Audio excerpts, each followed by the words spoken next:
I, Margaret, was racing to catch the last bus of the night, my heart pounding with the urgency of the moment. The streets were cold and bleak, every shadow seemed to stretch and twist into something threatening. Just as I was about to reach the bus stop, I spotted a little boy standing alone in the darkness. His tiny figure looked so vulnerable against the vast night sky. My heart skipped a beat, not from the rush of time, but from the unexpected encounter with this small, lost soul. I had been trying so hard to get home, but now, the urgency of my task was overshadowed by my concern for him. "Are you all right? What's your name? Are you lost?" I asked, kneeling to meet his gaze. His eyes, wide and scared, were like a reflection of my own fears. "My name is Owen," the boy said, his voice trembling. "I don't remember how to get home." I took a deep breath, forcing a reassuring smile. "Don't worry, I'll help you find your way home. Owen, we'll get you back to your family soon." I extended my hand, and he simply nodded, unable to find the words. I felt a deep, instinctual pull, a motherly instinct I thought I had buried long ago. At that moment, I was determined to do whatever it took to help him. As we walked, Owen would occasionally point in a direction, his guidance more intuitive than precise. I held his hand tightly, feeling an inexplicable connection growing between us. It was a connection fueled by a fierce desire to protect him from the dangers lurking in the night. "It's dangerous for a child to be out here alone," I murmured to myself, my heart aching with the reminder of a pain I thought I had buried. Each step seemed to awaken a deep, lingering ache, a reminder of the absence of my own child. I knew all too well the pain of not knowing where a child is, and I wouldn't wish it on anyone. Soon, a few night vendors, recognizing Owen, began to offer more accurate directions. One elderly man, reflecting my worried expression, pointed the way.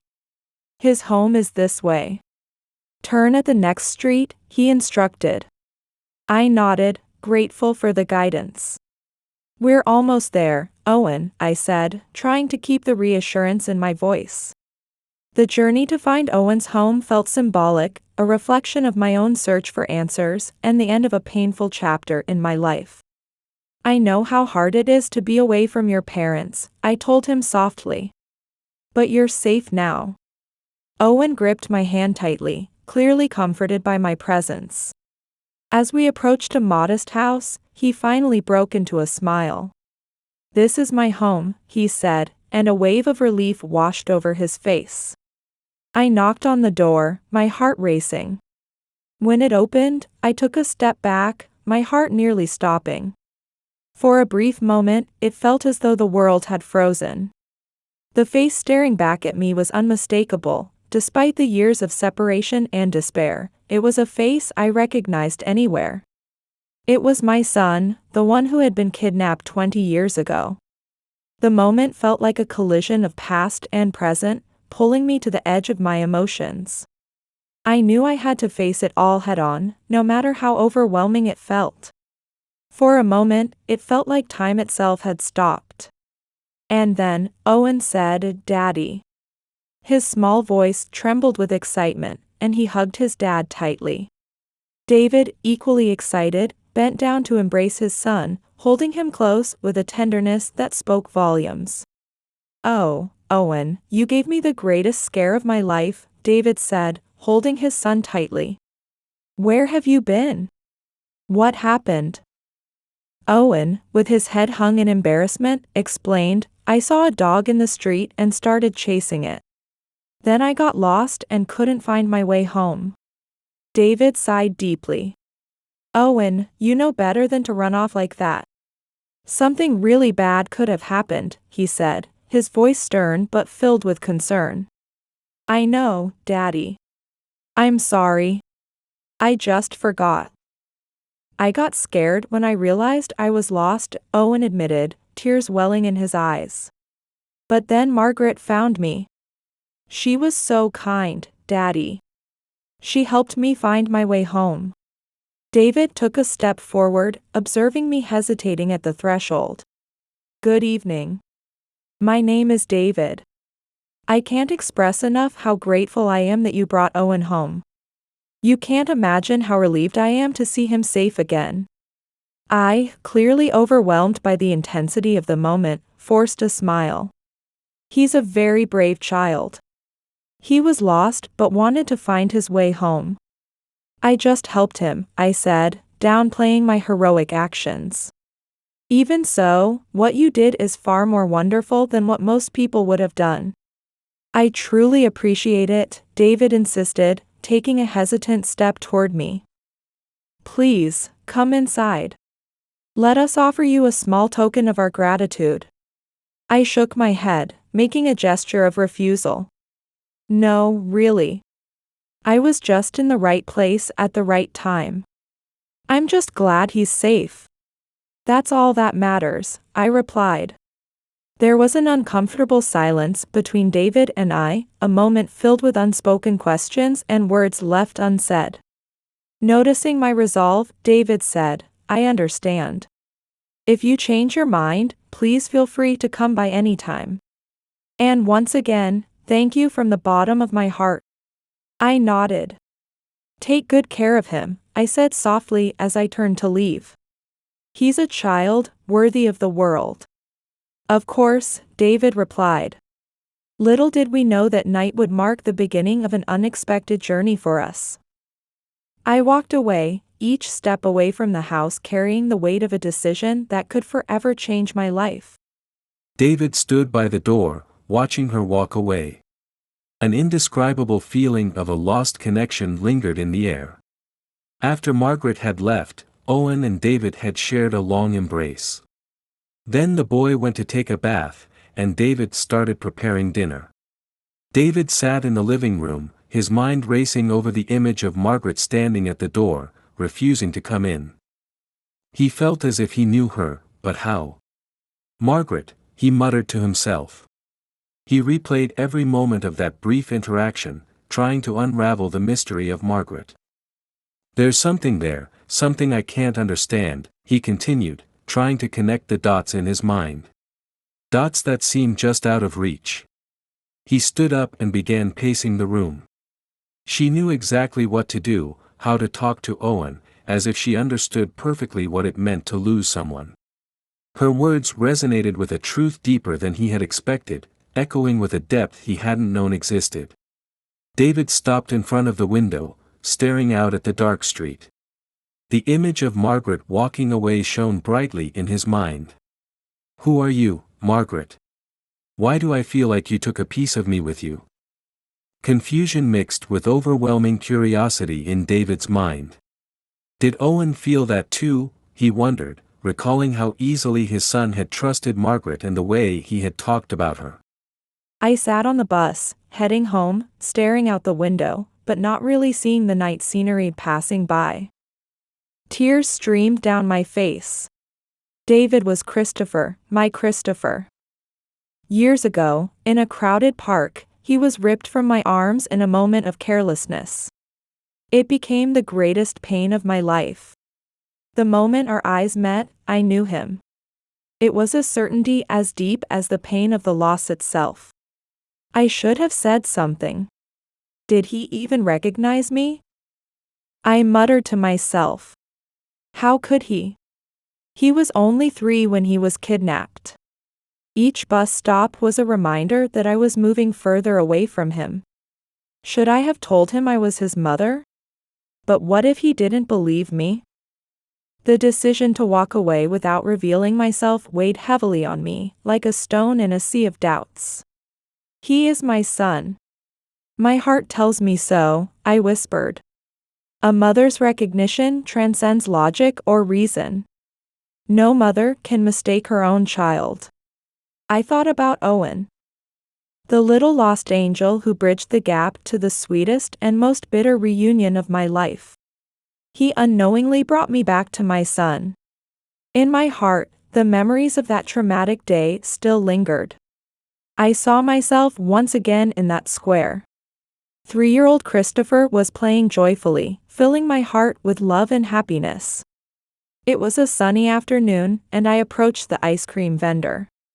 As I was choosing a flavor, a sleek black car pulled up, darkening its windows near us.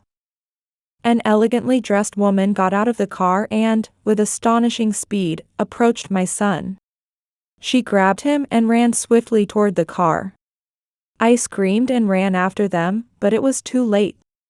The car accelerated with a remarkable speed, disappearing between the streets before I could even reach it. My screams, filled with the anguish of a mother losing her son, echoed through the square, drawing the attention of everyone around. I fell to my knees. The ice cream was forgotten by my side. Tears soaked my face. Christopher was screaming. My heart shattered into pieces with every second that passed, unable to hold my son in my arms. My husband, Eric, and I rushed to the police station just hours after the kidnapping, hearts pounding with every step. When we got there, we approached the counter, desperate for help. A police officer met us with a look that was a mix of professional concern and a kind of indifferent bureaucracy. I started speaking, my voice shaking. "Please, you have to help us. Our son was taken from the square today." A woman grabbed him and sped off in a black car. The officer glanced at some papers on his desk, then looked back at us. He said, "Ma'am, we get a lot of missing child reports. Your son is probably nearby and will turn up soon. Have you searched the area? He might have just wandered off, chasing something or someone." I couldn't believe what I was hearing. "No, you don't understand," I insisted, feeling a surge of panic rising within me. "I saw the woman take him. She grabbed him and got into a car. This isn't just a case of a child wandering off. My son was kidnapped." Eric, trying to stay calm, added, "Please, we need to start a search right now. Every minute counts. We can provide a description of the woman and the car. There must have been witnesses in the square who saw something." The officer sighed, scribbling something in his notepad, then replied, "I'll log your case, but I have to tell you, our team is handling many cases right now. We'll do what we can, but you need to have realistic expectations. This city is big, and unfortunately, we can't find everyone." A chill ran through me as he said that. "That's unacceptable," I said, feeling a cold dread settle in my stomach. "My son is out there, possibly in danger, and you're telling me to have realistic expectations?" We left the police station with nothing but vague promises of an investigation. It was clear they weren't going to act with the urgency we needed. Their indifference added to the helplessness we were already feeling. For a whole year after Christopher was taken, Eric and I fought to find our son. We distributed flyers, spoke to the media, and even hired a private detective. But our efforts were marked by unimaginable tragedy. Eric died in a car accident. A cruel twist of fate left me alone in the fight to find Christopher. Losing Eric shattered what was left of my world, already broken by our son's kidnapping. Grief and pain seemed insurmountable, but amidst the darkness, my determination to find Christopher became my only focus. It was the only reason I kept going.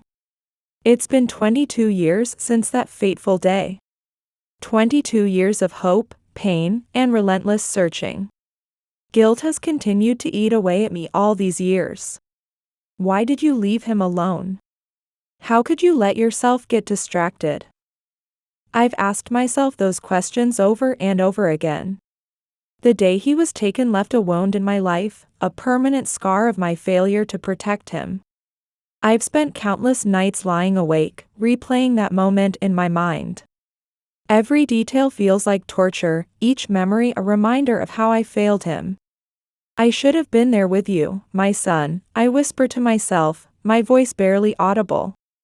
"I should have protected you." But even in the depths of my despair, I held on to hope.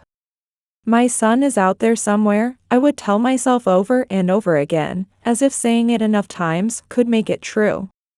Even now, marked by the passage of time, I still believe it. When I got off the bus that day, I felt more lost than I ever had in my entire life. The loneliness of my house resonated with the emptiness in my heart, a void that I now knew could never be filled. What am I supposed to do now? I wondered, the question hanging in the still air around me. The certainty I once had that David was my Christopher, that hope had reignited a fire within me, but it was now a flame flickering in a whirlwind of uncertainty and fear. The next day, as I got ready for work, I couldn't get Christopher's image out of my mind.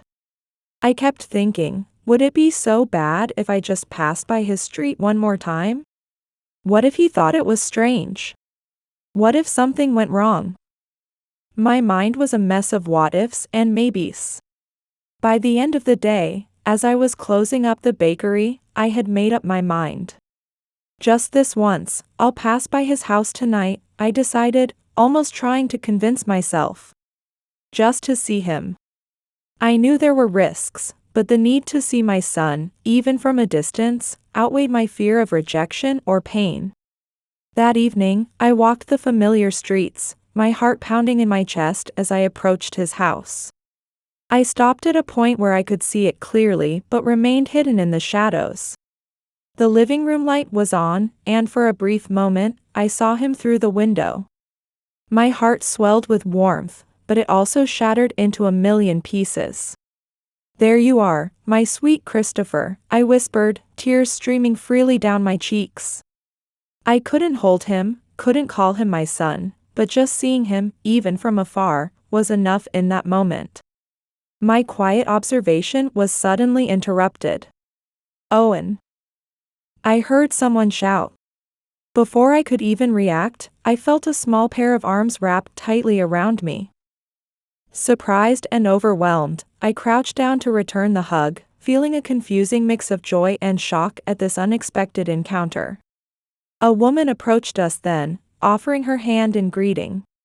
"You must be Margaret," she said warmly. "I'm Kate, Owen's mother. David has told us everything about how you helped our son. We can't thank you enough." I smiled shyly, shaking Kate's hand.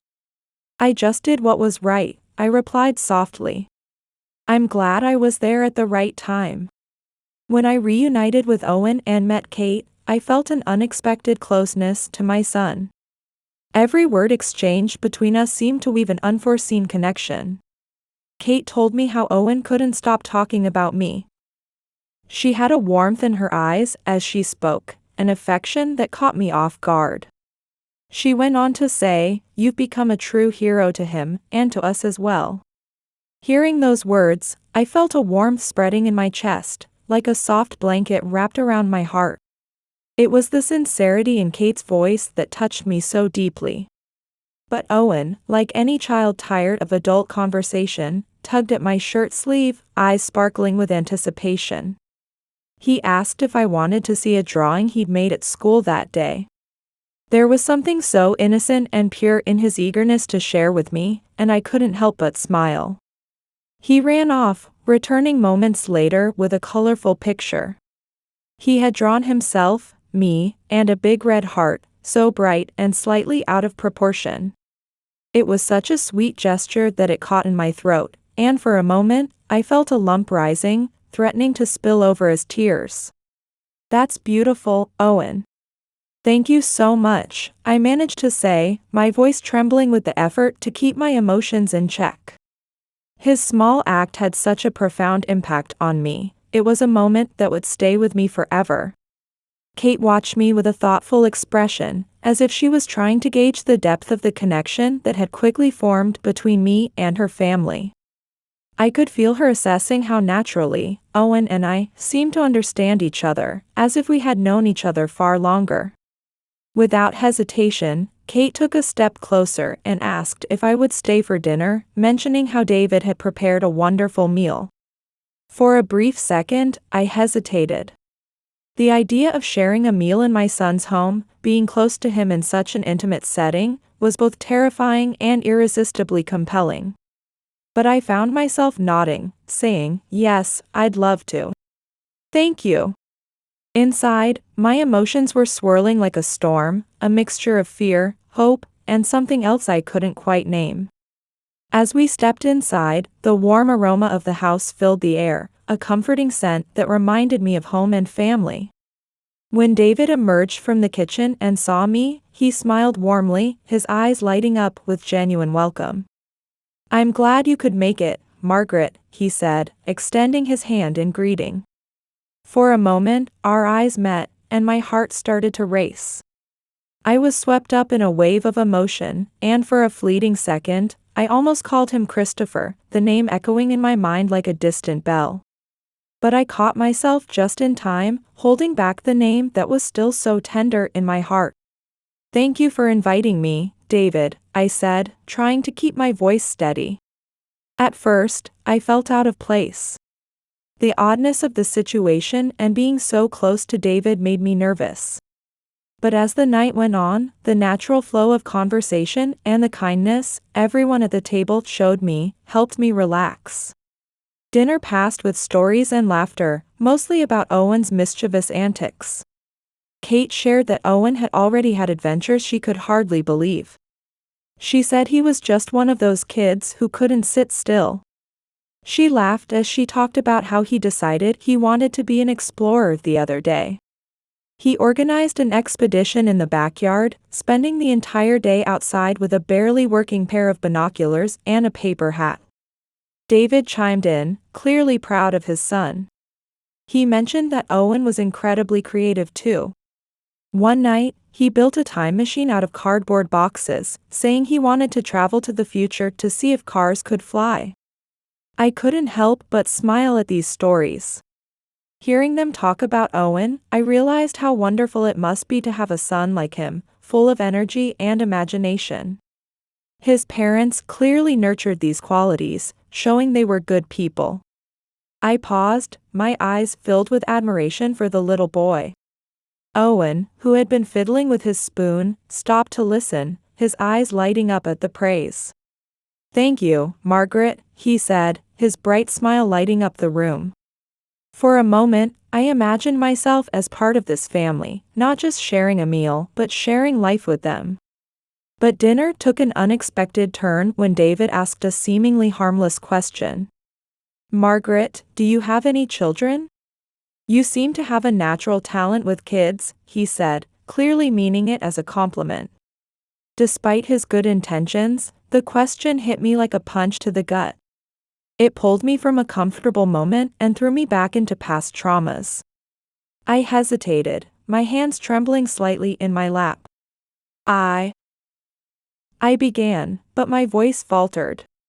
Kate, noticing my discomfort, quickly intervened to ease the tension. She made a comment about the weather outside, shifting attention away from the previous conversation. Her intervention was subtle yet filled with deep empathy. She recognized there were emotional areas I wasn't ready to explore. The table soon filled with lighter conversation topics, and dinner continued with a renewed energy, focusing on shared stories and future plans. But for me, David's question reignited the fire of reflection about my own life, the choices I had made, and the circumstances that led me here. As the evening drew to a close and I prepared to leave the house that had offered me so much warmth and also mirrored my wounds, I carried with me a mix of gratitude and sadness. "Thank you for this wonderful evening," I said, my voice filled with emotion. "It was truly a special time for me," I said, my voice soft with gratitude as I looked up at David. He smiled warmly at me, his sincerity shining through every word as he walked me to the door. "We're the ones who should be thanking you," he replied. "We're so glad to have spent this evening with you, and I hope we can do it again soon." His words were kind, and I could feel the genuine warmth in each one. Just then, Kate joined us, placing a supportive hand on my shoulder, a gesture of friendship and solidarity. "Margaret," she said, "you are always welcome here. Owen loved spending time with you, and so did we." There was a sparkle in her eyes, reflecting her gentle heart. Not wanting to be left out, Owen ran over to me, wrapping his little arms tightly around my waist. "Goodbye, Margaret. Don't forget to come back soon, he said, his voice filled with the innocent hope of another visit. I knelt down and hugged him back, feeling his small frame pressed against mine. I won't forget, Owen, I assured him. Thank you for showing me your drawings, and thank you all for making me feel so special tonight. As I headed back to my apartment, I felt a lightness in my heart that I hadn't felt in years. The door to my small place, which once echoed with the loneliness of an empty space, now seemed to welcome me home with a new sense of possibility. Something changed in me tonight, I thought to myself as I slipped off my shoes and quietly walked into the living room. I was there, with them, with my family, I whispered. For years, I felt like I was drifting through the world all alone. But tonight, even if it was just for a few hours, I felt like I belonged somewhere. My son, oh, how he has grown. And how gentle and warm he is. And Owen, he's like a beam of light, full of life and love. I have a grandson, I murmured to myself, the word a grandson sounding so new and unbelievably sweet. As I prepared for bed, I felt a peace I hadn't known since before the day my son was taken from me. I'm near my son, my grandson, and my daughter-in-law. That is a gift beyond measure. With those thoughts, I drifted off to sleep with a sense of calm that I hadn't felt in a long time. The next day, as I was walking to the bakery where I work, I barely noticed the car slowing down beside me until I heard Kate's familiar voice calling out to me. Margaret, would you like a ride? I gratefully accepted her offer. That would be wonderful. Thank you, I replied as I climbed into the car. During the ride, our conversation flowed naturally. As days passed, that chance ride became a morning ritual, and the conversations that began during those short drives blossomed into shared lunches and meetings after work. During one of those lunches, Kate opened up about something deeply personal. I had to go through many difficulties before finally being able to give birth to Owen, she said. There were years filled with hope and disappointment. Owen is a miracle in so many ways for us. Before him, there were 2 failed pregnancies. Losing a child is a pain that words can hardly express. She spoke with a heavy heart, feeling the weight of those memories pressing down on her. I understand the pain of losing a child, I whispered. It's a pain that never truly goes away, just changes shape. Kate caught the slight slip in my words and asked softly, Did you lose a child too? I hesitated, the weight of my past heavy on my shoulders. I chose my words carefully, my voice trembling. It wasn't in the way you might think, I started. My son was taken from me when he was just 3. He was kidnapped. The initial shock crossed Kate's face, quickly replaced by deep empathy. Margaret, I can't even begin to imagine the unimaginable pain you've been through, and continue to endure, Kate said. My heart goes out to you. I want you to know that I'm here for you, truly. Thank you, Kate, I responded, feeling the warmth of her support. Your friendship means more to me than I can express, I added. In the following weeks, our friendship grew stronger through our morning drives together. But one day, on the way to the bakery, I suddenly felt unwell. Kate had to rush me to the hospital, where I was diagnosed with high blood pressure, a condition previously unknown to me.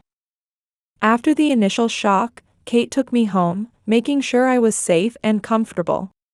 As I prepared tea in the kitchen, Kate was in the living room. Looking around, her eyes landed on a framed photograph. It was a portrait she knew well. The child in the photo was unmistakable. Wait, this child is David. Why is there a picture of David in your house? She asked, holding up the frame. Turning towards me as I entered the room, Kate's discovery made me feel like the world was standing still. It's not the David you know, I tried to explain, but my voice faltered. Why deny it, Margaret? The resemblance is undeniable. It doesn't make sense otherwise, Kate said, her tone growing more accusatory as she connected the dots. Did you plan this from the start? Did you come close to us with a secondary intention? I could hear the accusation in Kate's voice as she challenged me. No, Kate, you don't understand. I never had any malice, I began, my voice trembling under the weight of her accusation. Then how can I trust you, Margaret? You just appeared out of nowhere, inserted yourself into our lives, and now this discovery. What else are you hiding? The pressure of Kate's harsh words, coupled with the fear of losing the bond one was beginning to form with my son, broke down my defenses. Tears began to flow freely down my face. I'm so sorry, Kate. I just wanted to be near him. Near my son. I didn't know what else to do, I confessed through my sobs. Kate's heart, though still enveloped in shock and confusion, couldn't ignore the genuine pain I was experiencing. After all, she was a mother too. Still grappling with the avalanche of revelations, she asked, "Why didn't you tell us from the beginning? Why keep it a secret?" Wiping my tears, I said, "I was scared, Kate. Scared of how you would react. Scared of losing the small connection I had just found with my son. I didn't know what to do. Please, I'm begging you. Don't tell David anything. Not yet. I just want to be close to him, even from a distance." Kate slowly nodded. "I won't say anything for now," she agreed. "But you need to understand. I need to know what really happened." At that point, Kate revealed that she knew David was adopted. "He told me that his mother had abandoned him," Kate explained. Hearing this, I vehemently denied the version of events. I would never abandon my child. He was taken from me. Kidnapped. I've been searching for him all these years, I said. The conversation left Kate with more questions than answers. "I'll investigate, Margaret. Not just for David, but for all of us," she resolved. Attorney Edward Brown took a deep breath before beginning the story. Dennis and Frances, David's adoptive parents, had passed away a few years ago. Kate had always held them in the highest regard. Though they never hid the fact that David was adopted, they always emphasized how much he was wanted and loved. David grew up knowing that he was chosen and that his parents had walked a long road for him, which made him feel even more special and cherished. Dennis, a successful businessman, was known in the community not just for his business acumen but also for his big heart and generosity. Meanwhile, Frances was wholly devoted to home and family. Her life was marked by her struggle with infertility. When David came into their lives, she was 40 and considered it the fulfillment of her life's dream. Her relationship with David was filled with meticulous care and affection that made a significant difference in their daily lives. According to Frances, David's arrival was a miracle brought by a stranger. She often recounted, "A woman came up to me on the street, holding David. She knew how much I wanted a child and said she had no conditions to care for him." Kate was left in a state of confusion. Frances always said David was a gift from a stranger. She spoke with such conviction. Now, Margaret says David was kidnapped. Who is telling the truth? Determined to uncover the truth behind David's adoption, Kate had gone to see Edward. He was a man who had been a close friend of David's adoptive parents for many years. Upon entering the office, she met the elderly lawyer. "Kate, it's as if God sent you," he said. With a frail but urgent voice, the lawyer continued. "There is something I must tell you before it's too late. It's a secret I've been carrying for years, one I can't take to the grave." The lawyer went on. David's adoptive mother had gone through the devastating experience of losing a child. One day, she suddenly came home with a 3-year-old child in her arms. That child was David. A woman handed him to her, saying she knew how much she wanted a child and had no means to care for him. Without question, she accepted him due to her vulnerable situation and her longing for a child.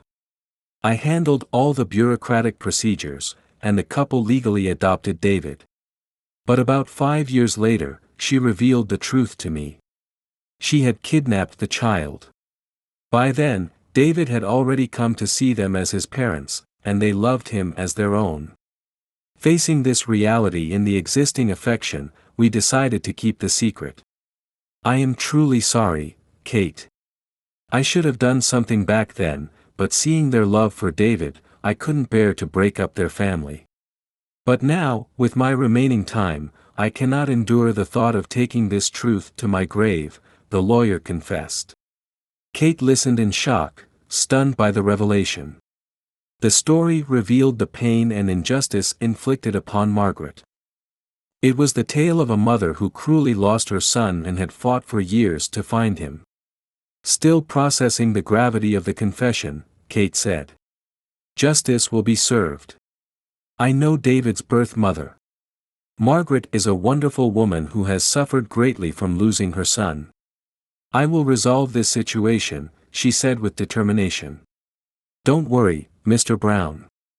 I will do everything necessary for David to learn the truth about his roots. It will be a delicate process, but I promise to handle it with the utmost care and respect for everyone's emotions. Hearing Kate's words, the lawyer felt a weight lifted off his shoulders. Thank you, Kate. Knowing that this situation will be resolved by someone with such consideration and compassion is everything I could hope for. Returning home, Kate's heart was heavy with the weight of the task ahead, but it was also illuminated by a flame of hope. Kate knew she needed to approach this issue with David carefully and sensitively. As the day drew to a close, she sat next to him and chose her words with care. David, have you ever thought about meeting your birth mother? What would that be like? She asked, closely observing his reaction. David looked thoughtful. Yes, I have thought about it, he admitted. Sometimes, especially now that Owen is growing up, I wish my mother were here. It would be nice for him to have a grandmother too. But I always thought it would be difficult. All I know is that she abandoned me. How do you start looking for someone who didn't want you? Kate felt a pang in her heart at David's words. What if things aren't as you've always thought? There might be more to your story than you know. Encouraged by Kate's words, David began to open up more about his feelings. You know, there's always been a part of me that felt like something was missing. A piece of my story, David confessed.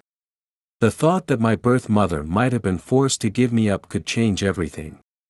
Kate carefully asked, David, how would you feel about trying to find your mother? Is that something you'd want to do? David responded, I want to know. I need to know. But where do I even begin? Kate had a plan.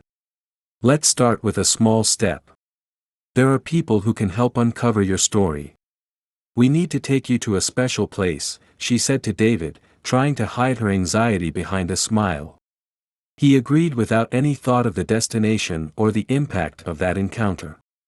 Kate drove to Margaret's house. When David recognized the place, he felt an inexplicable wave of emotions. When they walked in, I could feel the tension in the air. I tried to keep my nerves under control. I said I would get them some water. Kate seemed to understand the heavy atmosphere and was making an effort to lighten it. As she searched for a way to ease the revelation, she took out a photo of David from his childhood. The same photo that had caused so much confusion and pain just days before. She handed it to David. Look at this, she said gently. David took the photo and, seeing himself in it, seemed to be overwhelmed. Wait. This is me, and this is Margaret. How is this possible? He looked around, and familiar details began to resurface in his memory. Forgotten fragments of the past slowly pieced together. Tears of realization began to flow down his face. I remember being there, he said. When I returned to the room with the water, my eyes met David's. In that moment, it felt as if the walls of time and separation were collapsing. Are you? Really, my mother? David asked. Yes, David. It has always been so, from the moment you were born, from the moment you were taken from me. Not a day went by that I didn't think of you or search for you, she confessed. But I was told I was abandoned, David murmured. Why did this happen? I would never have abandoned you. You were kidnapped. Taken from me. I did everything I could to find you. But at some point, I was advised that moving on was the better path, I explained. Everything in my life, all the stories I was told, were lies? His voice was filled with shock and disbelief. Yes, David. I am truly sorry that you had to learn it this way. You were taken from me when you were just 3 years old, and I have spent all these years searching for you. Despite all hope, I wished for us to reunite. She kidnapped you. It wasn't a traditional or legal adoption as you were told. And further, Edward Brown had been hiding everything for years. He helped maintain the illusion of normalcy around your adoption, Kate explained. David felt as though the ground had disappeared beneath him. So, they knew. They knew I was taken from my real mother, and they still chose to raise me as if nothing had happened. The sense of betrayal was clear. Yes, David. Edward said that Frances was desperate for a child after losing her own. As time passed, the secret became too heavy a burden for her, and she confessed the truth. But by then, you had already seen them as family, and they saw you the same way. That's why they chose to keep the secret, Kate said. As I tried to process the magnitude of what David had just learned, there was a long moment of silence. I need time to process this, he finally said, his voice choked with emotion. After the shocking revelation, David stood up and left without another word. In the days that followed, David struggled to find meaning in his fragmented story and the intense emotions that left him feeling isolated and drained. Entering the room, he felt the world he had known crumble around him, as if he were drifting in a sea of uncertainty. For 7 long days, he wrestled with his thoughts and emotions, navigating between anger, sadness, and a profound sense of loss. Yet, deep within, there was a spark of curiosity and a pressing need to understand and reconnect with the life that had been taken from him. The necessity ultimately led him to Margaret's door. When David finally decided to visit her, his heart was heavy, but filled with resolve. As David knocked on Margaret's door, his heart raced, each beat tangled with anxiety and hope. When I opened the door and our eyes met, David began, I had to come back. I have so many questions. My eyes were filled with tears, yet they were also brimming with love as I opened the door wider. I'm here, David. I'm here to answer all your questions. I'll help fill in the gaps. Let's discover everything together, she said. Hearing my words, he felt a wave of anger and sorrow for what we had lost, but also a growing connection with the woman before him. You never gave up, even after all these years, he asked. How could I give up? I replied, reaching out to hold David's hand. You are my son. A part of my heart knew we would be reunited someday. I just had to hold on to hope, I said. David looked at me and said, I don't know how to process all this. My whole life feels like a lie. How do I start understanding who I really am? I held David's hand with affection. Let's discover it together. I'll tell you everything about your story, your family, and the happy days we spent before you were taken from me. It won't be easy, but we'll take it one step at a time, I said. But what about the family who raised me? I loved them deeply. How do I reconcile those feelings now that I know it all started with such a violent act? He said. David was trying to understand how the woman he called mother, the woman he loved, could commit such a cruel act. How can I look back at the happiness of my childhood when I know it was built on such a massive lie, he wondered. The once symbolic figures of safety and love, David's parents, Francis and Dennis, now seemed to evoke a complex mixture of gratitude and betrayal within him. They loved me. But how can I justify that love when it began with the pain of others? He expressed, disappointment clear on his face. I sighed and said, they loved you too, David. That's undeniable. And their love doesn't have to be diminished by the truth. We can love even in the most complex situations. The love you felt for them, and that they felt for you, is real. And how have you lived with this pain for so long? He asked. I answered, it wasn't easy. There were days I thought I couldn't bear it. But the hope of finding you again, holding you, and showing you how much I love you kept me going. And now, you're here. That hope has become reality. I want to learn about all of this, about you, about us.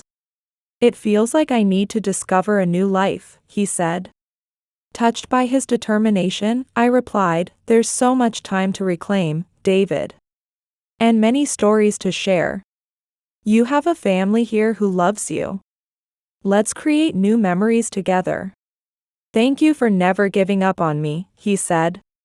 David, more than anything, I want you to know that I have always loved you.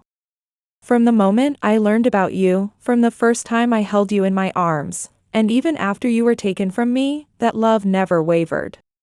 For all those years, my love for you kept me alive, giving me the strength to keep searching and never lose hope of finding you again. And now, here we are. As I spoke these words, I felt a wave of powerful emotions that swept away any lingering doubts or fears David might have harbored deep inside. David, I love you. That feeling will never change. No matter what the future holds, remember that. You are a part of me, and I am a part of you. Together, there is nothing we cannot overcome. David was deeply moved by my words, and with a heartfelt, I love you, Mom, he expressed his feelings. In that moment, we embraced, signaling the start of our journey together, a journey of healing, discovery, and rediscovered love.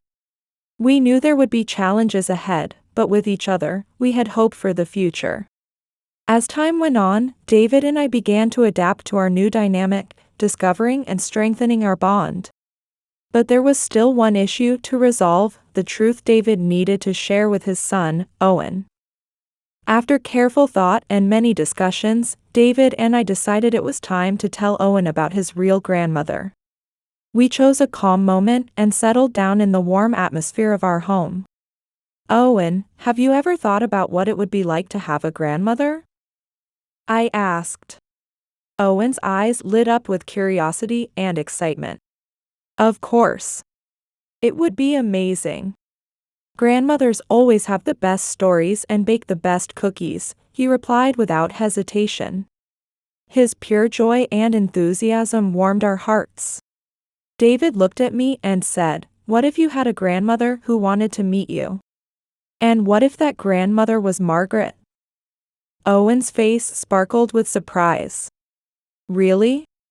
Margaret is going to be my grandmother? That's awesome, he exclaimed, his smile beaming. Without hesitation, Owen ran to me, accepting me not just as a family friend but as his grandmother. This is incredible. I've always wanted a grandmother, and you're so wonderful. Grandma Margaret, I love you. Owen said excitedly. Seeing Owen's immediate and enthusiastic acceptance brought tears to my eyes. I was deeply touched by being welcomed into my grandchild's life.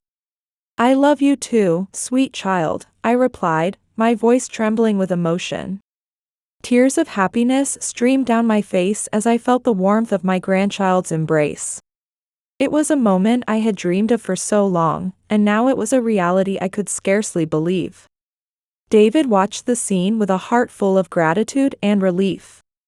He felt that seeing his mother and son together was the greatest blessing. We're starting a new story together, Owen said, releasing the embrace. He looked at David and me with shining eyes. That means we're beginning something new.